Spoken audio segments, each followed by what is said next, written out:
Hello and welcome to the Spiritual Sexual Shamanic Podcast. I'm Simon and I'm here with Laura Deva. Laura, thanks so much for coming back on the podcast. So welcome. For So welcome. If you have those me who second don't, time, it means that something was good there. yeah, Something was I've got valuable.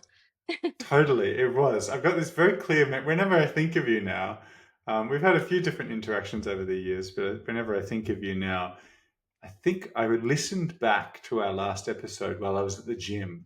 So I have this like photograph memory in my mind of me like carrying dumbbells next next to a gym workbench, listening to your wisdom in my ears. Wow. But it was a great podcast and Wow. episode. Maybe people can go back and have a listen to it. Yeah. So for those who maybe don't remember or are not familiar with you, could you share just a little bit of your profile? Yes. Look at this. For The those other one. just listening, she's turned to the side. Ah, so maybe that's one of my traits. I can be so deep and like so like going to the core of existence, and in the same time I can be very playful and I love that taste of totality. Yeah, But then more like CV wise, so I'm ISTA faculty, and I'm also a psychologist. I have a practice here in Geneva in Switzerland.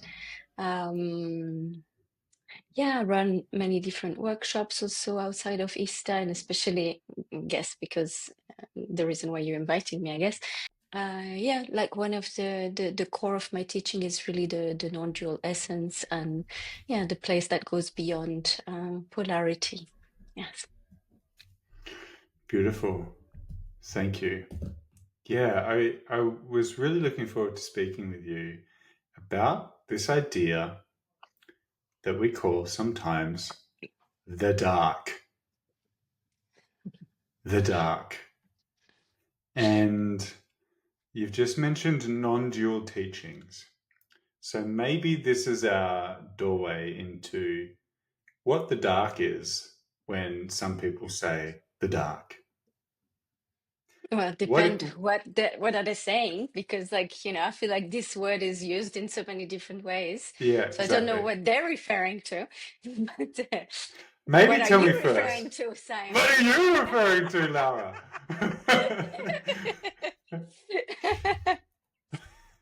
Maybe it's because what is you said non-dual teaching. What is non-dual teaching?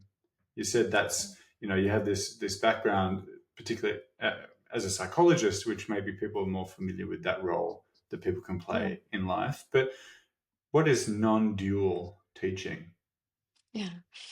So we're going straight in the core of it.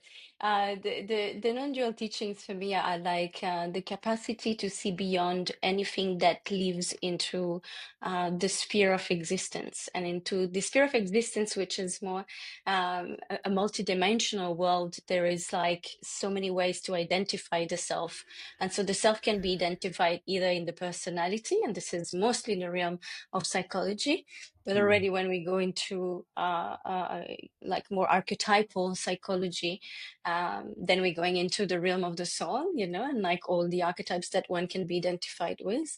And then beyond that, there is like the non-duality of existence, which is that core oneness that we kind of have a sense, a flavor, a remembrance that is at the core also of like our longing to be reunited with the one.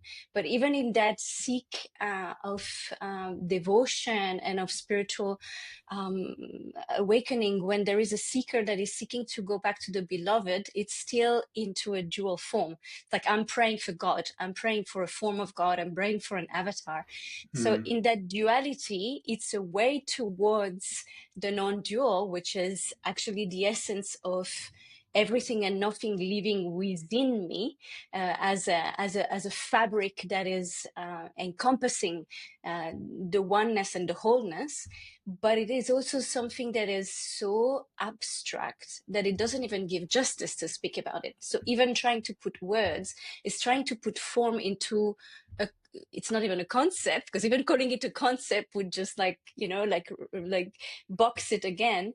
But it's like giving a form to the formlessness. So we're doing our best to translate it, but like somehow I feel like the non-dual teaching cannot be learned by the mind, because it goes beyond it.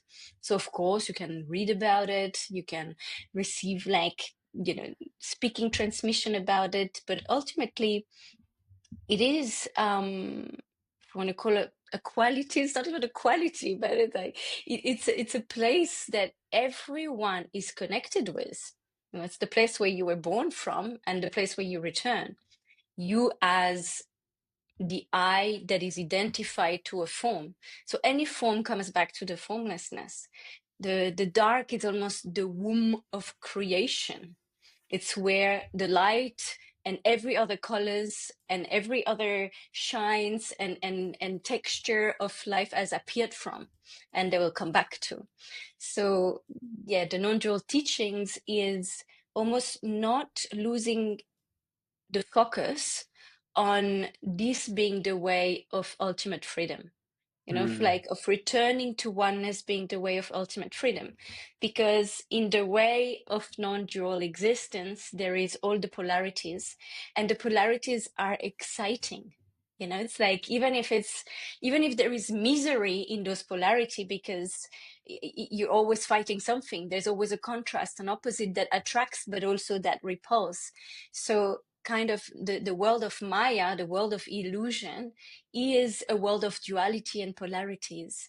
And even though we have sometimes moments where like, oh, I can't play that game anymore, which those are doorways actually to the dark or to the void. We're gonna explain also other concept, like other layers of the dark, but those can be an entry point, because it's what we call, the dark night of the soul, which is like, I'm so enough with everything that I've been wearing, every form that I've been entering, Mm. consciously or unconsciously.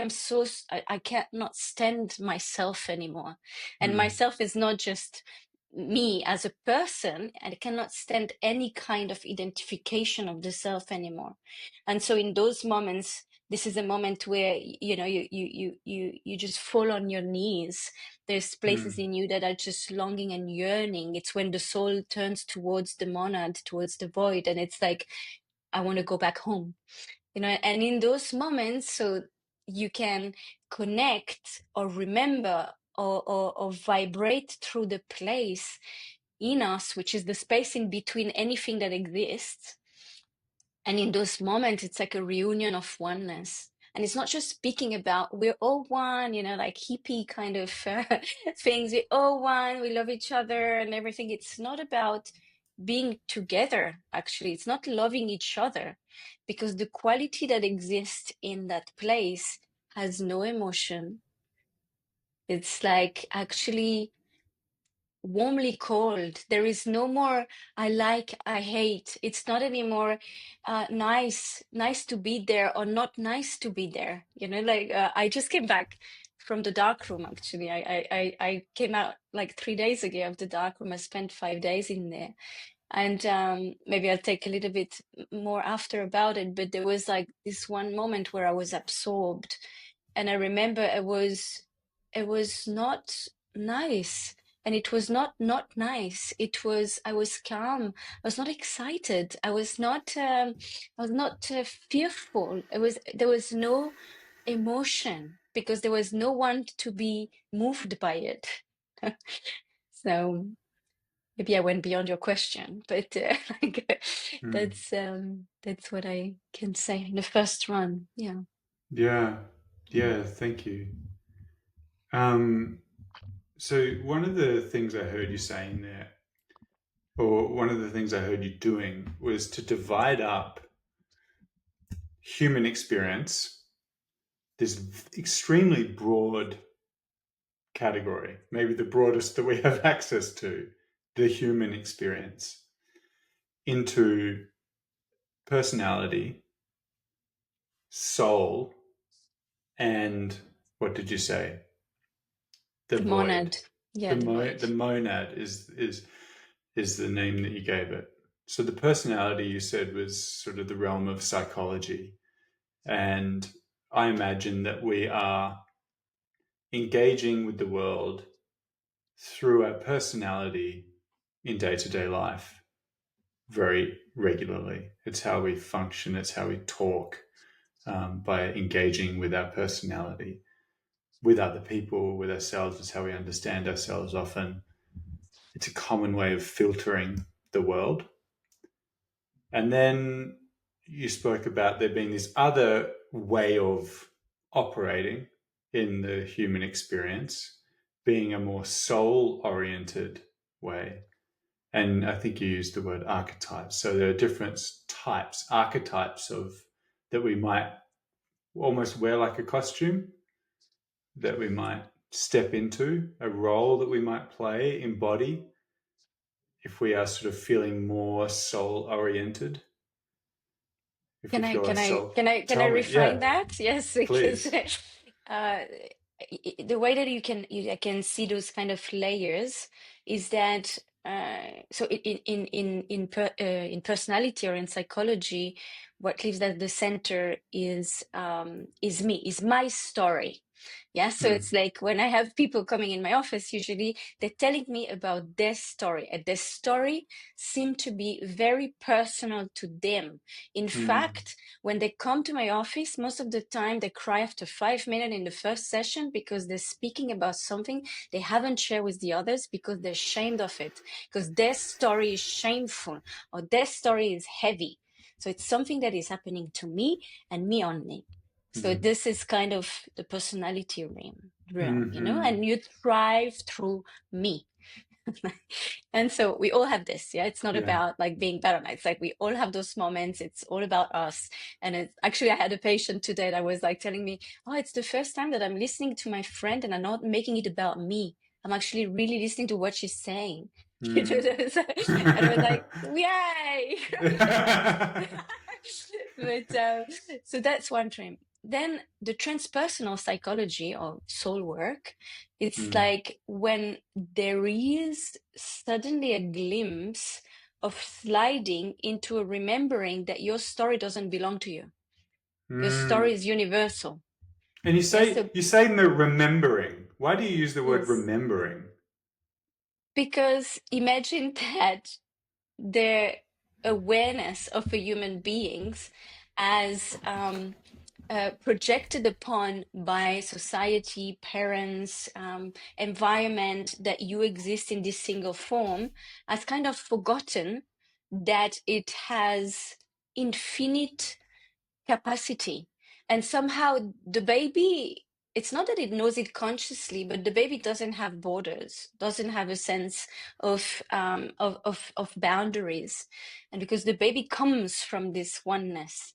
And Mm. so even in the womb, it still feels like it's part of this oneness. And then when Mm. it come out, it starts to these forms and all the stage of development of a baby, it's a stage of individuation of Mm. kind of this soul that came into this physical form that doesn't realize it's in an individual physical form, and then it takes some stages to realize, wow, mirror stage, wow, I have a reflection, is that me, like woohoo, I can interact with people. And then you start to have like capacity to use the body, which you didn't have at the beginning because you don't even know you have a body. Mm. and so Mm. and so Mm. you start moving into this individuation, which is fundamental for the survival of a human being, because we have a living organism that needs also some capacity to distinguish the self. And Mm. I was having this conversation not long ago about, like many people speak about killing the ego. And that's something that is so triggering to me, because in psychology we speak about the primary narcissism and the secondary one, which refers to the ego self. But the primary narcissism is fundamental for the capacity of the human being to take care of his primal needs. So if you didn't have a part of ego, which is called primary narcissism, you wouldn't be able to wake up, shower, eat, take care of the needs of the survival of this envelope, of this being. So it's fundamental. You need it. So the process of individuation of the child into realization that it's an individual that has needs and physical boundaries and emotional boundaries and all of this is fundamental for its survival. Yeah, so that's why I'm speaking about remembering. So somehow you come from oneness, you learn how to be an individual, and that can have many difficulties on the way, like that's a lot of psychopathologies that comes on the way, because it's like, well, depending on your attachment style with your family, the way that you grow up, like it will be affected or not in a pathological way or not. And this is where we distinguish in psychology neurosis and psychosis. And somehow the psychosis stage is like the one that never individualize. So you still kind of live into a realm where the other doesn't exist. So like when I was working in psychiatric hospital, when I had psychotic beings in my office, they don't have a sense of boundary, so they come and speak in front of your face, or they bump into, like, that you are them, they are you, like there's something that hasn't individualized. And so in that stage of individuation, you learn to be an individual, and then somehow in the stage of spiritual awakening or liberation, it's like you remember that even through that individual form, this is not who you are. Your individual form is not who you are. And so the me become we. So this is the transpersonal psychologist, like universal story. I thought it was my story. I thought I was the only one who felt so angry because my dad was not here, and as a child, and now I'm angry with men, that was something. And I think it's just me.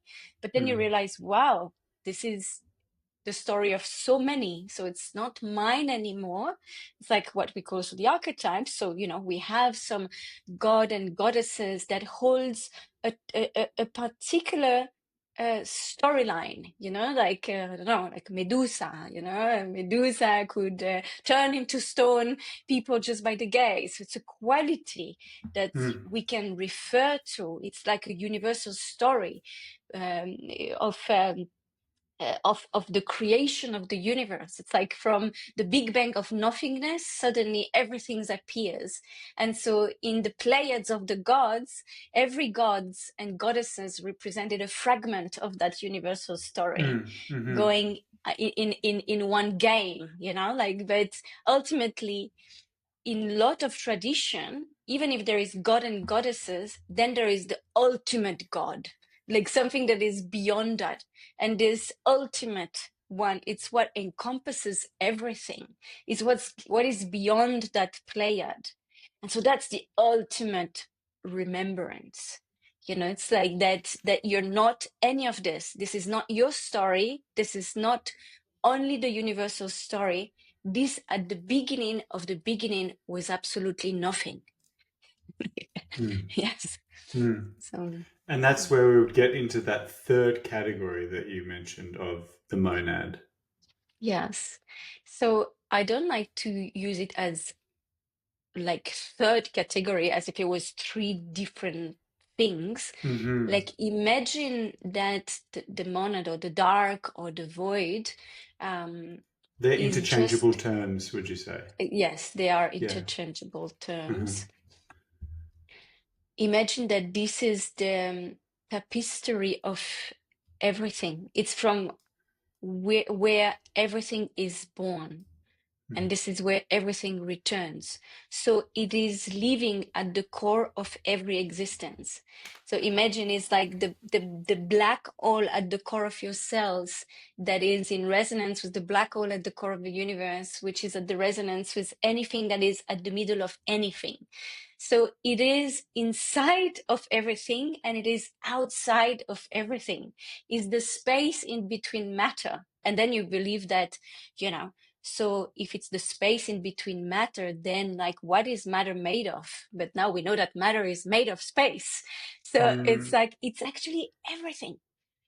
And so I want to share with you somehow an image that it's not that we have, I don't know if we can call it an image, but when I was in the dark room Mm. on the last day, a moment of full absorption. I want to share this image because it's so potent.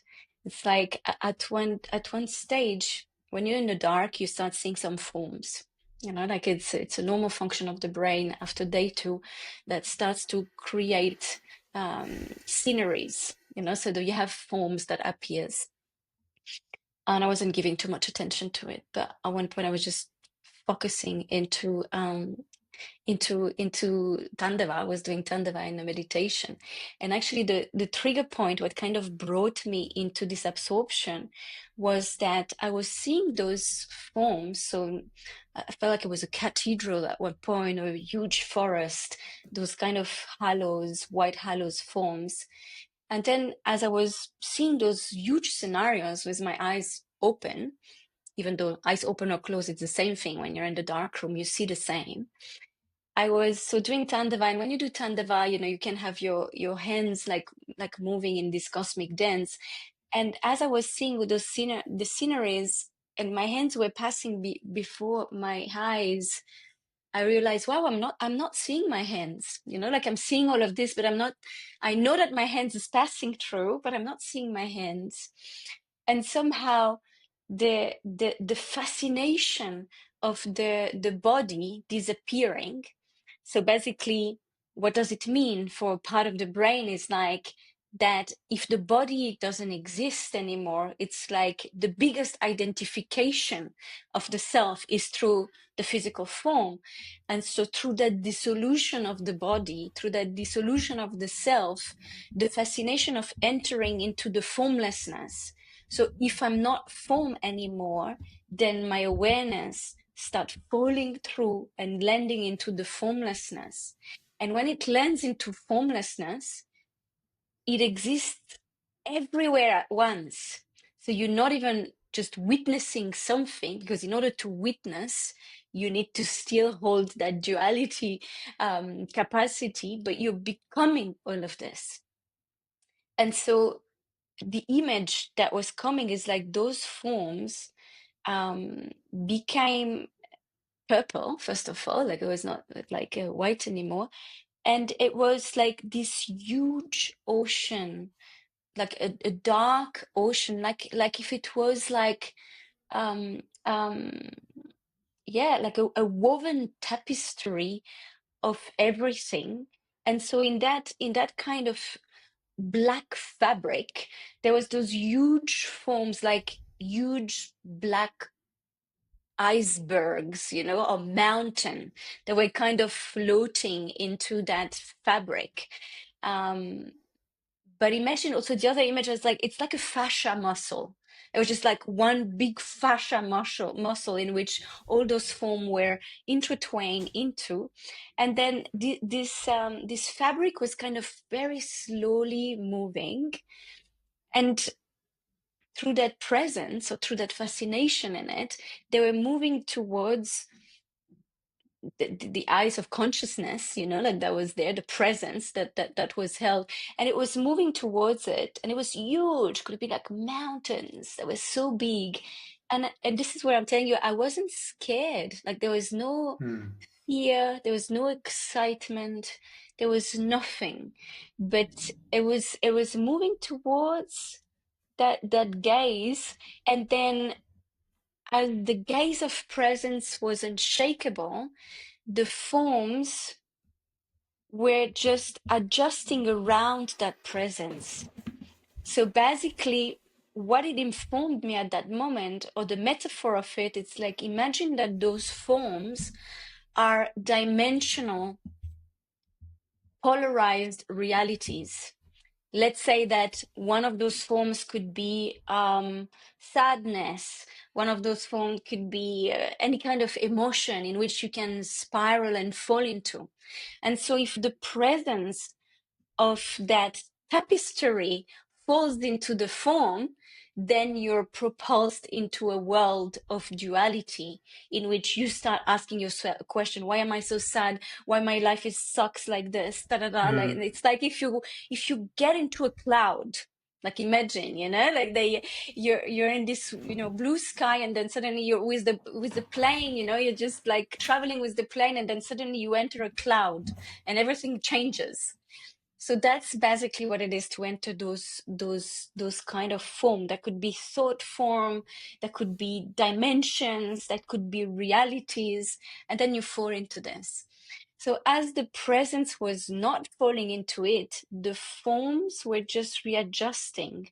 And so as if they were wanting to swallow like the presence, and because the presence was unshakable, the form would just move around it.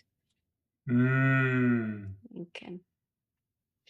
So I Hmm. don't know if that is of service, but like yeah, that is the image. Yeah. It's helpful to me to hear that um, this realm of the non-dual can also be called the monad or the dark, or the dark can be called the non-dual, and have all the significance that you're explaining right now. Um, what relation does this, if we look at the term the dark, what relation does the dark that you're describing, this monadic, non dual space, this falling through, um, what relation does it have to, say, other connotations of darkness, like evil or horror Okay. Yeah, or thank you. disgust or violence? Yeah, thank you for asking that. And it's confusing. It is confusing because the dark can be different things.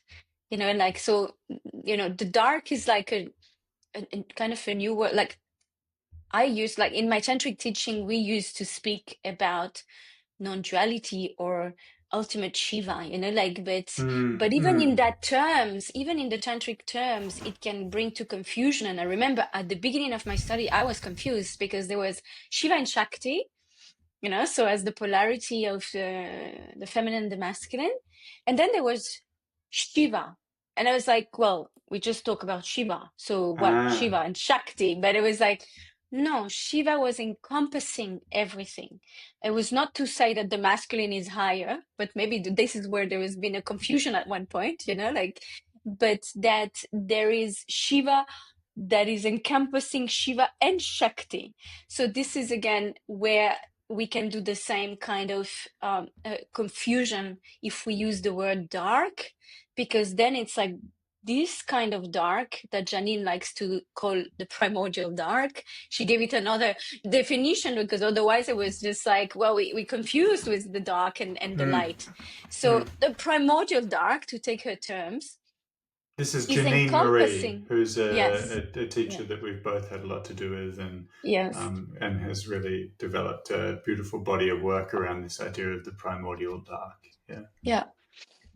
So the primordial dark encompasses the dark and the light in the same way that Shiva encompasses Shiva and Shakti. Mm-hmm. And so there is the dark that exists in duality. And so if there is light, we're playing with lights here, so like with all this light, yeah, I can see the lights on your forehead. And like if we have lights, it means that we have a shadow, we have dark, otherwise it doesn't exist, like it has to exist simultaneously. And there is a dark that goes beyond the light, even in cosmic realities. It's like where the light doesn't even reach anymore, where the ray of light do not exist anymore. And so this is like beyond it. It's like beyond the capacity to have light and its shadow, light and dark. We can also speak about, when we speak about light and dark, and especially in our world, about lighter frequency and denser frequency. So everything that goes into the dark is more dense. It's like just more heavy. It's more related to matter, and everything that goes into the light is most related to airy. And even into this realm of duality, you have the fourth element and you have the fifth element. The fifth element goes beyond. The ether goes beyond, already started to bridge with the non-duality. So, and you also refer to another thing that you spoke about, evil and the devil. And so when we speak about shadow, sometimes it brings that aspect that a shadow is necessarily unaware or unconscious, and so therefore it's Machiavellic or like had bad intention, Mm-hmm. um, which it's not necessarily the case. The shadow is just something that you cannot see in the light. Doesn't mean that Mm. it has to do with some malintentions, you know. But somehow, even in the universal stories, if we go back into, our Pleiades have always been like Hold on. What's battling it? Wait between. a minute. What's a pleiad? You The said that word Pleiades is before. all the gods and goddesses of the ancient Okay. Greece, you know. And so in this battle, it was always between the good ones and the bad ones, you know. And so like the Mm. good ones are always more referred to the lighter realms, and the bad ones are often referred to the denser, darker realms. Does that mean that density is bad? No, but it's like an association that we usually commonly in the universal story made, you know, like. And so Yeah. therefore there was like God was in the sky, you know, like, and the devil was under the belly of the earth, was burning in the earth, which refers again to that comparison that I was speaking about before, which is like the density feels more threatening, you know, like the Mm-hmm. density. So whatever is in matter feels more devil, which is not true. We came from it, you know, like we came from it. But somehow it's like in order to not fall, and this is the falling that we're speaking into the Bible, the Bible. We fall into earth from the divinity of gods. We're falling Mm. into earth. Mm. Yeah. Mm. Mm. So Hmm. when we use the term the dark, we're not necessarily talking about evil or Satanism or something like this. Again, it depends who's talking about it, you know, like the meaning of our words depend of the person that is talking. So Mm. I don't know who are we, but definitely in our fields, I mean, it depends, because the dark, we can also speak, like I said, we can speak about the dark as density, Yeah. but the dark that you and I are speaking about, the monad or the non-dual or the void, this has nothing to do with density. Mm. Like it's like density is part of it, but it's actually, like I said, it's the womb from which everything has been birthed. All the elements have been birthed: earth, water, fire, and air, Mm. you know? So Mm. they come from there, Mm. which means that density and lightness are birthed from the void. So that dark is not the same as the dark that is um, polarized with the light. Yeah. Yeah. Right. Yeah. So the way that you're giving us access to some of these states um, is through what I perceive to be metaphorical language. And I'm wondering if it's possible to feel what we're calling the dark, the monad, this non duality. Is it possible to feel it and not just experience it through understanding the words that you're using and the metaphors that Yeah. you're painting a beautiful picture of this for my mind's eye using poetic language, and that's wonderful. I really love it. I'm a poet. Um, is it possible? How can I experience it? How can I feel it? Can I? Like now, you mean? Or like Is in it possible general? at all for me to feel it, or is it just a nice? Is it just nice language? Haven't you ever felt it, Simon? You're asking me personally, and I Yeah. I have. Mm, I believe I have. mm, Um, yeah, but I guess I'm asking on behalf of people who may not be aware of what it feels like. mm. Um, It feels like you disappear. hmm. So I'm not going to bring you there because I would need the people, there. It's Uh-huh. like it's Yeah, not a yeah, recorded meditation, but yeah, yeah, it's yeah. like it's those moments where the self disappear. And when the self disappear, like the sense of I is not there. And then there is a threshold in which it can be either terrifying, like because like people that are more attached to the personality, like that are more like into the embodied side of the world, like so they're gonna freak out. It's like this moment where I lose control, basically. And other people that are more on the side of I want to disappear from this world, I don't belong to this world, I want to go back home, that then can be translated into suicidal thoughts, which most of the time are not, like it's, I mean, that's another topic, but can actually go there. If we imagine a dimension, but it's not dimensional, you can be absorbed there and losing the capacity to be also embodied.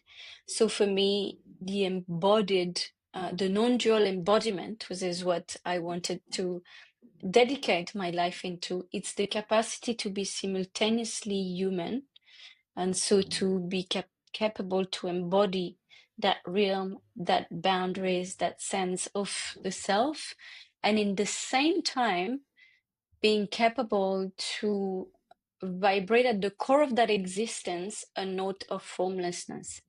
And so that you Hmm. can kind of multidimensionally travel into those realities without abandoning one. So you're not choosing life, you're not choosing death, you're choosing the principle of alchemy of those two. Hmm. You know? Hmm. Hmm. Hmm.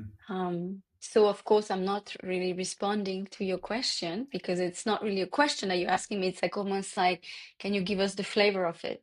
Yeah. Like, I can only, because we're on a podcast, I can only give you a flavor through my translation of it.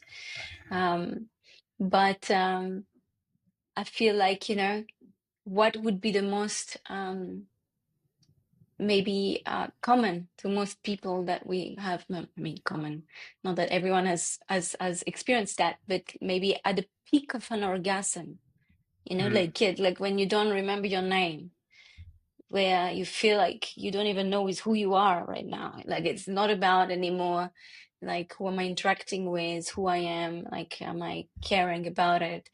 Like there's no more I, like, and Hmm. it's like I said, it's like it's not even necessarily amazing. It's timeless also. It's the quality of timelessness.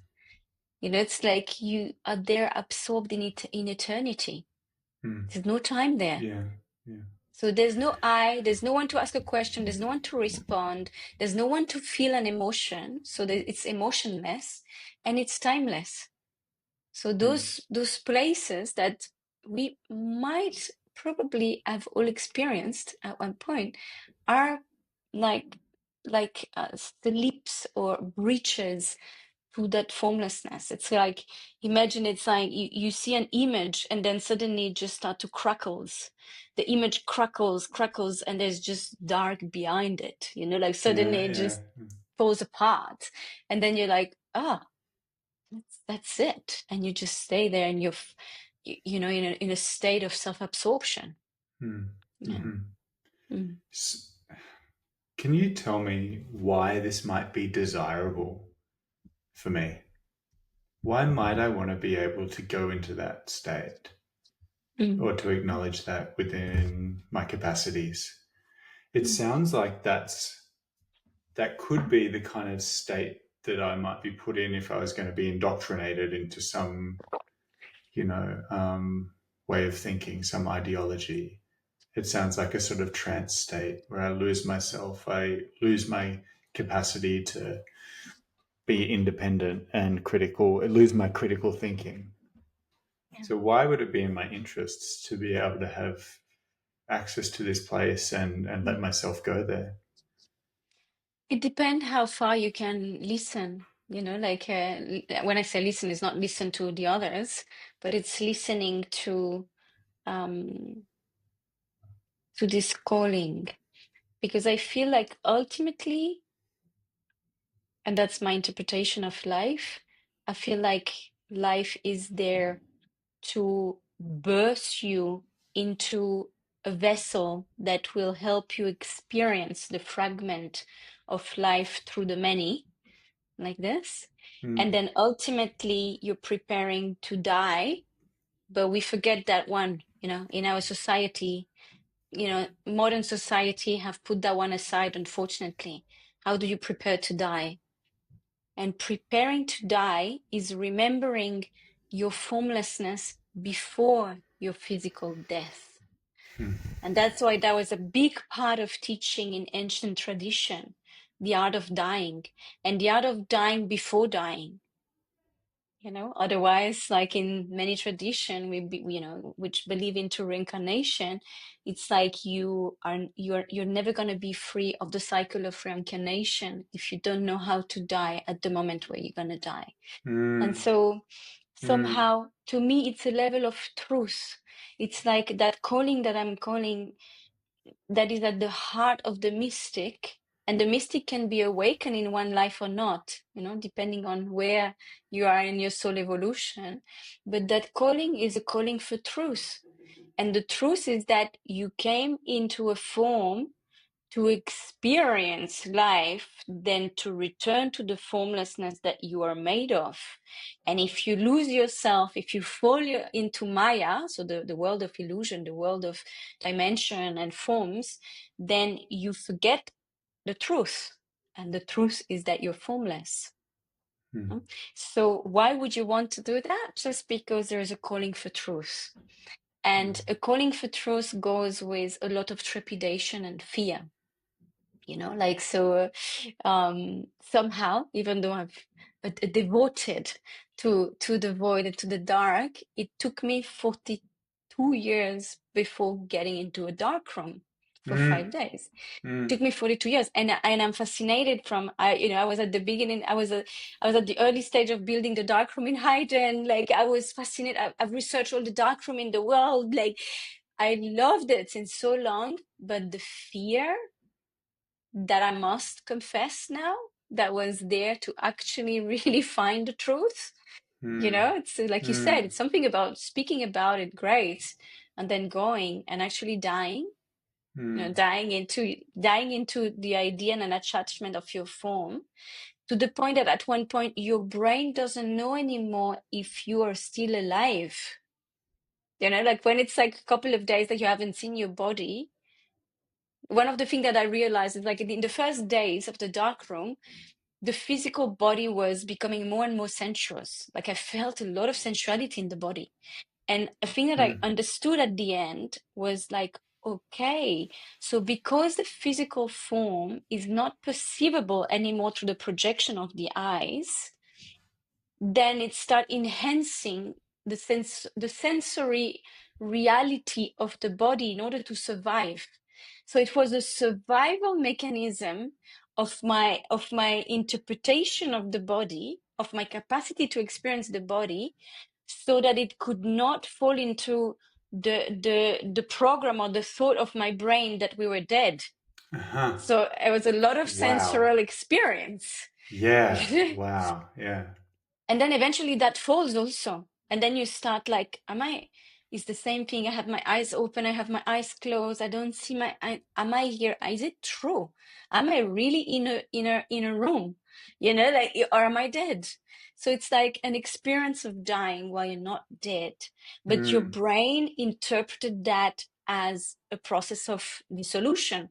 That's why in a dark room, you can potentially have DMT release, which Mm. is the DMT is released when you were born and when you die. And so the brain is interpreting that the body is dissolving, you know? And that's why now after this experience, I'm like, oh my God, I've done so many things in my life, so many like long, 20 days of silence, like 50 days of fasting, like extreme things to find truth. And in 5 days in a dark room, it went faster than anything I've done so far, because in order to find truth, you need to be able to die. Mm, When you're able to die, you're going to face truth. And mm, and it's scary. It's shit mm, scary. mm, mm. That's why And we're distracting. It's so, right, colors, right. flavors, everything's distracting. It's so nice, you know? Mm, yeah, yeah. When you say the word distracting, I instantly identify with that. I think of scrolling on my phone. I think of nice dinners and fun entertainments that I enjoy. All the things that fill a life, often with pleasure, like wonderful. Love engaging in all of these things. Um, and it also feels like I'm kind of bound to some of those things, this cycle of pleasure and pain and running away from, you say, truth, but like Yeah. really facing the unknown. And like death is like the maybe for humans the ultimate representation of the unknown. Anything. Mm. Let me scroll 42 more like reels in order to avoid facing the unknown. God, please. Yeah. Um, and what I imagine is that when you can die before you die and have these kinds of experiences like you've had in the dark room, I imagine you emerge with a greater capacity. So when you experience future forms of death or the threat of death, whether it's just a symbolic death or the end of a relationship, or you meet your inability to perform some task in life, like you're facing your death in whatever register, that you become able to like take a moment and breathe through that and meet that moment of death. I don't know, is it with courage, or like you've seen this before? And if we maybe can step into it, you can step into that unknown with, I don't know, with confidence. Is this the right way to put it? I'm not sure. I don't know, I would just call it confidence, but it's unshakable presence. Uh-huh. To me, it's just that. It's like Mm. because the closer you come Mm-hmm. to a portal of death, and the more everything starts shaking, like fear Mm. comes, and then this is where distraction comes. More distraction, so it's like what I was saying with the physical body, more sensations. Yeah. Amazing, great. Like, let's have pleasure. Let's touch the body. Woohoo, distractions, so that there is something that is activated as I come close to the portal, I distract. Mm-hmm. Yeah. And if you Mm-hmm. cannot distract, you have two choices. And this is what I experienced in the dark room. The same trigger point on different days, which is the realization that the body is dissolving. Mm-hmm. One day before brought me to insanity, and the day after brought me to enlightenment. So it's like I realized those two qualities are the same coin. It's like the two-sided of the same coins. Mm. And so when you come close to that threshold and that you cannot escape anymore, and Mm. that's what's coming with the dark room, is that the boredom is there. You cannot do anything. You cannot take your phone and scroll. You Mm. cannot even fucking like do anything. Like even working out, I was trying to work out and I would just lose my ability because there's no reference. You You got no can't balance, yeah. escape. Yeah, you got no balance. So you cannot escape. Yeah. And because you cannot escape, either you go nuts, psychosis episode, like, like disassociation, like you lose the plot. And so that I tell you, I had one day like this, Mm. or you have to surrender even to that. And Mm. so you surrender it until the self go through the gate and you're absorbed into accepting that nothingness, accepting the dissolution. And when you accept that, there's just pure presence lying there. Yeah. Beautiful. Love that. We're at the end of our time together, Laura. Is there anything left over, any residue that you'd want to turn into some words before we bring this episode of the podcast to its timely death? No, I think I spoke so much. Yeah. Beautiful. Well, thanks so Yeah. much for sharing this time and sharing some of your experience and wisdom with us. We will leave some links if people want to follow up with you and get in touch with you, learn more from you. Yes, please put some We'll, links. We have we'll a retreat totally. coming on soon, so it would be nice Okay. that people know about it. End of November, living from the mystery. So what it is when you surrender uh, the self to this unknown, then it's like the mystery moves you. Like I was saying, like this fabric start moving you. Mm. Funny. Living from the mystery. Yes, it's my Beautiful. next retreat. Wonderful. Well, thanks again. Looking forward to speaking with you next time. You're very welcome. Bye. Bye.